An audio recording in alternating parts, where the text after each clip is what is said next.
Selamat pagi Bu Guru dan teman-teman. Di sini saya akan mempresentasikan tentang pengaruh kemajuan IPTEK terhadap NKRI. Sebelum itu, saya akan memperkenalkan diri terlebih dahulu. Perkenalkan, nama saya Nikada Erika Dewi, absen 19 dari kelas 12 IPS 1. Jadi pengaruh positif kemajuan IPTEK terhadap NKRI dalam bidang politik itu ada berkembangnya demokrasi dan kebebasan berpendapat. Yang kedua ada kemunculan berbagai partai politik. Yang ketiga ada transparansi politik berbangsa dan bernegara. Dan yang keempat ada kontrol politik bagi pemerintah yang menjalankan tugas dan fungsinya. Selanjutnya dalam bidang ekonomi ada makin meningkatnya investasi asing atau penanaman modal asing di negara kita. Yang kedua ada meningkatnya kesempatan kerja dan devisa negara. Dan yang ketiga ada meningkatnya kemakmuran masyarakat. Dan yang terakhir ada menyediakan dana tambahan untuk pembangunan ekonomi.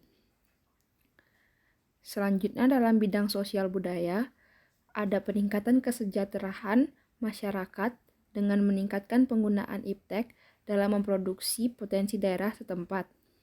Yang kedua ada kebutuhan hidup dapat tercapai dengan mudah, misalnya dengan jualan online atau membeli barang online.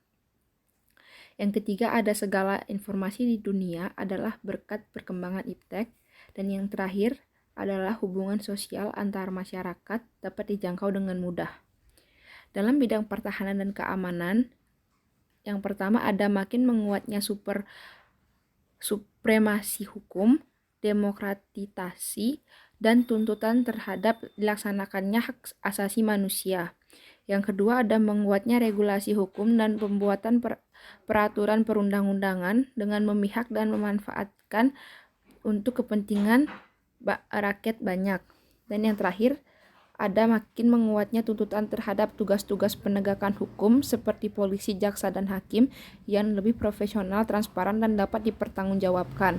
Selanjutnya, ada pengaruh negatif dari kemajuan IPTEK terhadap NKRI. Pada bidang politik, terdapat gangguan stabilitas politik akibat menyebarnya isu hoaks dan terkait pemerintahan. Habis itu yang kedua ada munculnya gerakan radikalisme dan terorisme. Yang ketiga ada munculnya juga gerakan separatisme. Dalam bidang ekonomi, ada terjadinya pengangguran bagi tenaga kerja yang tidak mempunyai kualifikasi yang sesuai dengan yang dibutuhkan. Yang kedua ada meningkatnya sifat konsumtif. Dan yang terakhir ada kemajuan TIK juga akan semakin memperparah kesenjangan sosial yang terjadi di masyarakat antara orang kaya dengan orang miskin. Pada bidang sosial budaya, itu ada meningkatnya kenakalan dan kriminalitas. Yang kedua adanya kesenjangan sosial. Yang ketiga adalah memudarkan nilai-nilai asli bangsa. Dan yang keempat adalah masyarakat yang cenderung bersifat individualis. Dalam bidang pertahanan dan keamanan, ada penyalahgunaan satelit oleh para teroris seperti melacak kondisi tempat mereka atau melakukan kejahatan. Yang kedua, melalui media internet, pelaku teroris dapat berkomunikasi dengan sesama teroris maupun untuk mencari pengikut. Dan yang terakhir adalah munculnya perang informasi dengan memanfaatkan perkembangan teknologi informasi karena sifat penggunaan sistem. Ada pula sikap selektif yang dapat kita lakukan untuk menghadapi pengaruh IPTEK.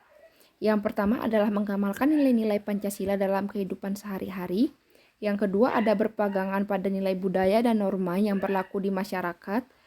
Yang ketiga ada menanamkan nilai etika dan nilai agama dalam kehidupan sehari-hari.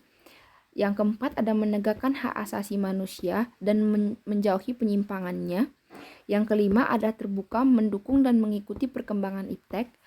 Dan yang keenam ada membiasakan berperilaku baik dan menolong pada sesama. Yang ketujuh ada belajar dengan giat agar tidak tertinggal dengan perkembangan IPTEK.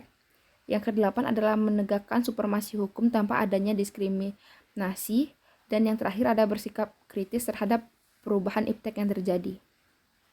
Sekian dari saya, bila ada salah kata mohon dimaafkan. Terima kasih.